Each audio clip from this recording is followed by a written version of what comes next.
વલ્લભ સાખી હરિરાય મહાપ્રભુજી કી જય. કાલે 84મી સાખીને વિરામ આપ્યો, આજે 85. ઝૂલત પલના મોદ में શ્રી બાલકૃષ્ણ રસરાસ, તારે સકટ રસ બસ કિએ વ્યુજ યુવતી ન કરી હાસ શ્રી વલ્લભ વ્રજ યુવતી ન કરી હાસ. જો 6 સ્વરૂપનું આવી ગયું. પ્રૌઢ ભાવ ગિરિવર ધરણ શ્રીજી બાવા મેન, પછી 7 સ્વરૂપ મથુરાનાથજી, પછી વિઠ્ઠલનાથજી, પછી દ્વારકાધીશજી, ગોકુળનાથજી, ગોકુળચંદ્રમાજી, મદન મોહનજી, હવે આવ્યા બાલકૃષ્ણજી. 7મું સ્વરૂપ જે સક્તાસુર લીલા કરે, તૃણાવતને પૂતનાને, આ બાલકૃષ્ણજીનું સ્વરૂપ. અને પલનામાં પોઈઢા હોય અને એવા કિલ્લોલ કરતા હોય કે ગોપીઓ જબલા ટોપી લઈને આવે ઠાકોરજીને માટે, તો એક એક ગોપીની સાથે દ્રષ્ટિ મિલાવી અને જે ગોપીને જેવો ભાવ, વાત્સલ્ય ભાવ, માધુર્ય ભાવ, પ્રેમ ભાવ, દાસ્ય ભાવ, અર્ચિત ભાવ, જે ભાવ મનમાં હોય એ ભાવનું દાન બાલકૃષ્ણજી કરે. હવે એમના પ્રાગટ્યની લીલા. ઘણા એવું કહે છે કે વલ્લભ ગોકુળથી ને રમણરેથી પધારતા હતા અને રસ્તામાં જે કૂપ આવતો હતો, કૂપ એટલે કૂવો, ત્યાંથી ને આ સ્વરૂપ જનોઈમાં વિટાઈને આવ્યું. ઘણા એવું કહે છે કે યમુનાજીમાં વલ્લભ સંધ્યાવદન કરતા હતા ત્યારે જનોઈ સાથે વિઠળાઈને આવ્યું. પણ આ સ્વરૂપ આપણે 11મું પદ આવે છે 41માં, શ્રી યમને નિધિ દેન હારે. આ બધા સ્વરૂપ જુઓ, નિધિ. જેટલા સ્વરૂપ વલ્લભ કુળને ત્યાં બિરાજે છે એ કોઈ ઘડેલું નથી, કોઈ કોતરેલું નથી, કોઈ વેચાતું લીધેલું નથી, બધું સ્વયંભૂ પ્રગટ થયા છે. હવે આપણે બધાની લીલા જોઈ. મથુરાનાથજી તો કર્ણાવલ પેલી ભેખડ ફાટી યમુનાજીની, વિઠ્ઠલનાથજી તો ગંગાજીમાંથી પધાર્યા, દ્વારકાધીશ તો આંખ મીચોલી લીલામાંથી ને, કે જ્યારે પ્રભુએ બ્રહ્માજીને પ્રગટ કર્યા નાભીમાંથી અને બ્રહ્માજી જોવા માંડ્યા કે ક્યાંથી આવ્યો, ક્યાંથી આવ્યો, તો તપ તપ તપ સંભળાવો. એ પ્રાચીન સ્વરૂપ જે બ્રહ્માજીને નાભીમાંથી પ્રગટ કર્યા એ સ્વરૂપ દ્વારકાધીશનું, એ સ્વરૂપ અત્યારે કાંકરોલીમાં બિરાજે છે. આ કોઈ કપડ કલ્પિત. 4થું ગોકુળનાથજી વલ્લભના સાસરેથી આવ્યું, સારસ્વત કલ્પમાં ગિરાજ ધારણ કર્યો. એ ઇન્દ્રને ગમી ગયો એટલે એ સ્વર્ગમાં લઈ ગયા. ત્યાંથી મેઘનાદ લઈ આવ્યો, ત્યાંથી રાવણ પાસે, ત્યાંથી વિભીષણ પાસે, ત્યાંથી યજ્ઞમાંથી સાઉથના બ્રાહ્મણો પાસે, ત્યાંથી ને વલ્લભના સાસરા પાસે, અને ત્યાંથી વલ્લભ પાસે. છે કોઈ ઘડેલું નથી, કોઈ કોતરેલું નથી. પછી આવ્યા ગોકુળચંદ્રમાજી યમુનાજીમાંથી, મદન મોહનજી યજ્ઞમાંથી, યજ્ઞ નારાયણ ભટ્ટને. હવે 7મું તો આ વલ્લભની જનોઈમાં વિટાઈને આવ્યું, જે અત્યારે સુરતમાં 7મા લાલજી, છઠ્ઠા લાલજી યદુનાથજી પર બિરાજે છે. તો મારે કહેવાનો આશય કે બાળકોને અત્યારે જો વિરમગામમાં અષ્ટભુજાજી, આખી દુનિયામાં અષ્ટભુજાનું સ્વરૂપ ક્યાંય નથી, એકલું વિરમગામમાં છે. કડીમાં ગોપાલલાલજી, એ કોઈ કોતરેલું કે નથી. દરેક આ નટવરલાલ આવશે હમણાં, એ સ્વરૂપે મથુરાનાથજીની ગોદમાંથી ને પ્રગટ થયું છે. કોઈ સ્વરૂપ જેટલા ઓલા ગુલાબથી ને વાંકવો રહી ગયો, ઓલા ટેટીથી રમવા માંડ્યા, નાગજી ભટ્ટના ઠાકોરજી, ભાયલા કોઠારીના, આ બધા બિરાજે છે રાજનગરમાં. તો મારા વાલા, પુષ્ટિ માર્ગમાં એકેય સ્વરૂપ સ્વયં પ્રગટ થયું છે, ક્યાંયથી લીધેલું છે નહીં. આ શ્રીજી બાવાએ ગિરિકંદરામાંથી ને આપણે ગાય છે ને ગિરિકંદરામાંથી પ્રગટ થયા. તો એવા બાલકૃષ્ણજી હવે શું કહે છે? પલનામાં આનંદથી ઝૂલે, ઝૂલત પલના મોદ મેં શ્રી બાલકૃષ્ણ રસરાસ. તો આવા બાલકૃષ્ણજી, જો હાથમાં લાડવો છે, નવનીત પ્રિયાજીના હાથમાં માખણ છે, બાલમુકુંદજીમાં 2 હાથમાં લાડવા છે, આ કલ્યાણ પુષ્ટિમાં કલ્યાણ પ્રભુ બિરાજે છે, કૂવામાંથી પ્રગટ થયા છે. કોઈ પણ સ્વરૂપ તમે જોઈ લો, એકેય સ્વરૂપ, આ બધાય સ્વરૂપ વલ્લભને કે ગુસાઈજીને યમુનાજીમાંથી, કૂવામાંથી, જનોઈ દ્વારા, ભેખડમાંથી, આ બધેથી પ્રાપ્ત થયા છે. કોઈ સ્વરૂપ ઘડેલું છે નહીં.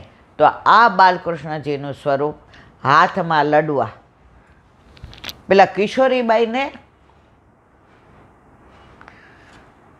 યમુનાની રજનો બક્ષો કરી, આમ ઓલું શું કહેવાય ને, બટવો કરીને પધરાવી દીધો ગુસાઈજીએ.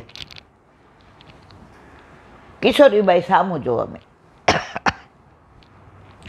કિશોરી તને જે સ્વરૂપ યાદ આવશે ને કે આજે મારે લડવા ધરાવવા છે, તો આમાંથી તને બાલકૃષ્ણજીના દર્શન થશે.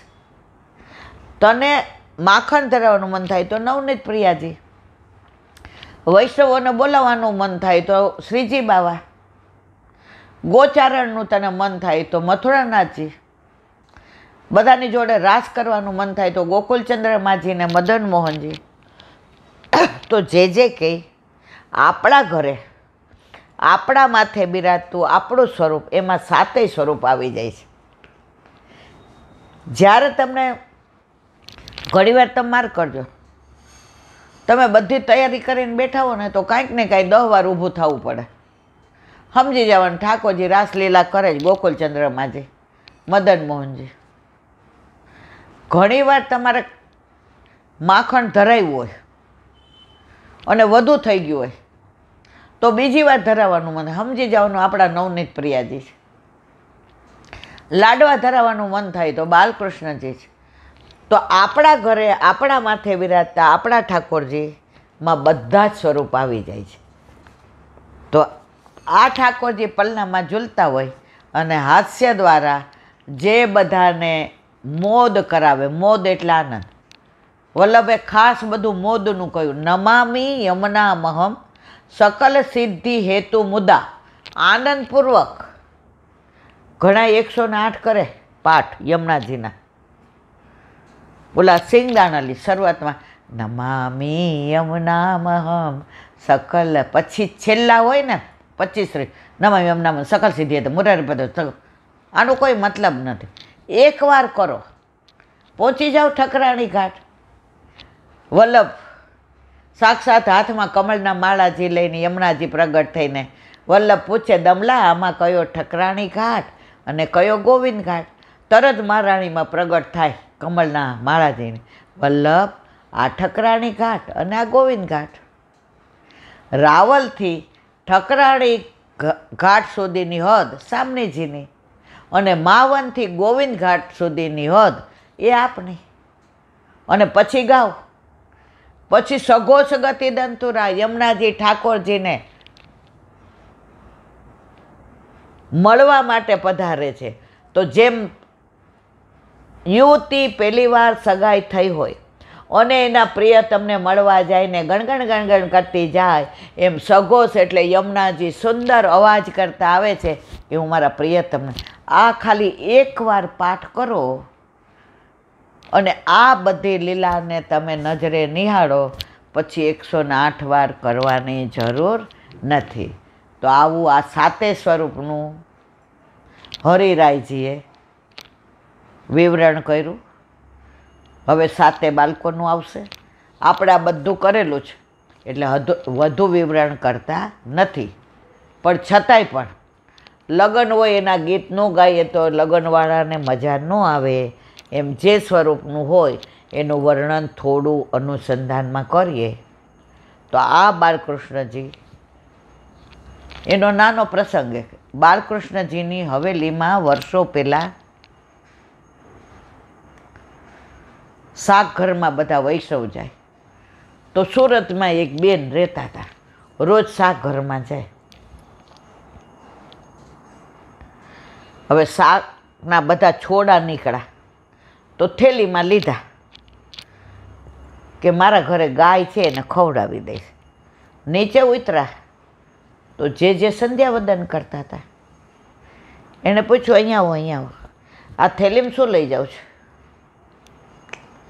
ઓલા બેનને સંકોચ થયો કે હું આટલા વર્ષથી આવું છું, બધાય જાણે છે કે મને આ. એ કે કાંઈ નથી મારા વાલા, એ કે ના છે જ મારા વાલા, શાકના છોડા છે, કાંઈ નથી. એ કે કાઢો. કાઢ્યા તો હીરા ને મોતી ને માણેક. જે કીધું સાંભળો, ગુરુ ઘરના છોડાય લઈ જવાય નહીં.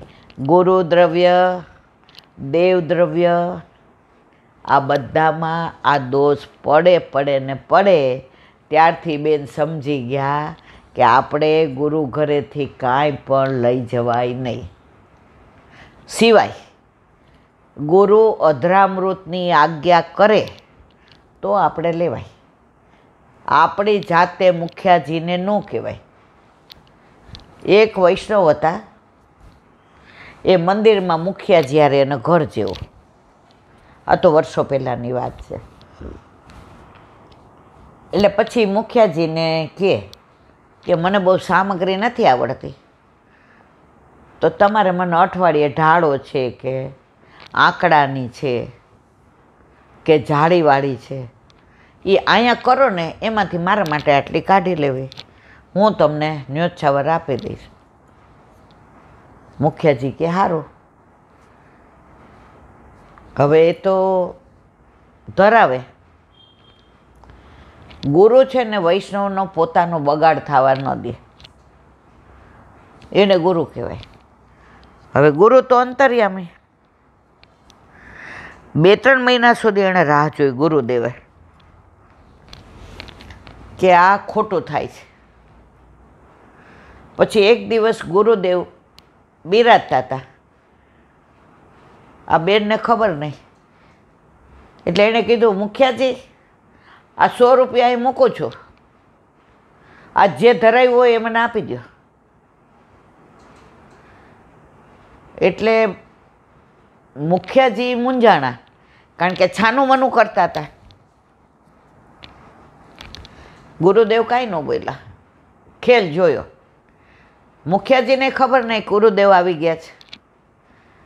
એણે તો ઓલી છાબડીમાં રેશમી વસ્ત્ર વીંટાળીને ગુરુદેવ પ્રગટ થયા. શું છે આની અંદર? મુખિયાજી તતફફ થઈ ગયા, ઓલા વૈષ્ણવ તતફફ થઈ ગયા. ગુરુદેવ કે સાંભળો, તમારી ભાવના સારી છે કે તમે તમારા ઠાકોરજીને આ સામગ્રી ધરાવો, પણ મારી આજ્ઞા લીધી. મુખિયાજીને પૈસા મળે છે એટલે તમે વૈષ્ણવ થઈને મુખિયાજીનો બગાડ કર્યો. 20 વર્ષ પછી બેનને કોઢ નીકળો. અમે સાંભળેલું છો, મેં જોયેલું નથી. વૈષ્ણવ પાસે અને મુખિયાજીને કેન્સર થયું. તો અને આવું છાનું મનું તો કાંઈ કરાય જ નહીં. આ છાના મનામાં તો ઘણી બધી ઉપાધિ થાય. તો ગુરુ દ્રવ્ય, દેવ દ્રવ્ય ન બને તો કાંઈ નહીં, મિશ્રી ધરાવો. ઠાકોરજી એવું કહેતા જ નથી, મિશ્રી ધરાવો, રાજી છે ઠાકોરજી. પણ આવું બધું પાપાચાર ધર્મમાં ન કરાય. અને મંદિરોમાં પણ અન્ય માર્ગીયોની સામગ્રી કે દ્રવ્ય ના લેવાય. આજે ઠાકોરજી પોતાના વૈષ્ણવનું જ આરોગ્ય છે. બીજાનું આવે એટલે ઓલું છોવાઈ જાય, એટલે વૈષ્ણવનું નથી આરોગતા અને પાછા બધા એનો મહાપ્રસાદ લે. હમણાં એક મંદિરમાં સાંજે બધા પ્રસાદ લેવા આવ્યા,